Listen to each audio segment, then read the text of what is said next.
मतलब ये कि मैंने शादी नहीं करनी। ये क्या कह रही है? मेरी ट्रीटमेंट को कितना वक्त लगेगा? अपने अब्बी को जाके ये क्यों नहीं कह देती कि तुम भी मुझसे शादी करना चाहती हो? कबूल है।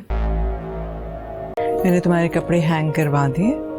ड्रामा सीरियल ए इश्क के जुनून के आने वाले एपिसोड में आप लोग देखेंगे जब राहिम एमन के घर पे ये सारा तमाशा करके वहाँ से चला जाएगा तो उसके जाने के बाद जमाल और एमन के घर वाले आपस में बातचीत करेंगे। जमाल कहेगा मुझे तो आखिर समझ में नहीं आ रहा ये इंसान इतना सब कुछ करने के बाद आज़ाद कैसे घूम रहा है, आखिर पुलिस इसे पकड़ती क्यों नहीं। अच्छा हुआ आप सभी लोग घर पर मौजूद थे और मैं भी इन वक्त पर आ गया, वरना आज तो ये एमन के साथ पता नहीं क्या कुछ कर लेता। इसकी ख्वाहिश जो पहले पूरी नहीं हो पाई ये इस बार पूरी कर लेता। एमन इस तरह राहिम के आने के बाद और ज़्यादा सहम जाएगी और जो थोड़ा बहुत वो नॉर्मल हुई थी अब तो वो और भी ज़्यादा सहम चुकी है। लेकिन राहिम बेचारा आखिर क्या करे, उसका तो किसी भी चीज़ में कसूर नहीं, कसूर तो सारा का सारा शेरोज़ का है। शेरोज़ की वजह से ही राहिम ये सब कुछ भुगत रहा है और अब राहिम के खिलाफ सारे केस लग चुके हैं। अब वो किसी भी सूरत फिलहाल बेगुनाह साबित नहीं हो सकता। जब तक राहिम के हक में कोई बात निकले तब तक राहिम सभी की नज़रों में मुजरिम है, क्योंकि राहिम के खिलाफ न्यूज़ में भी ये बात फैल चुकी है कि एमन नफीस के साथ जो ज्यादती हुई वो राहिम नवाज नहीं की है।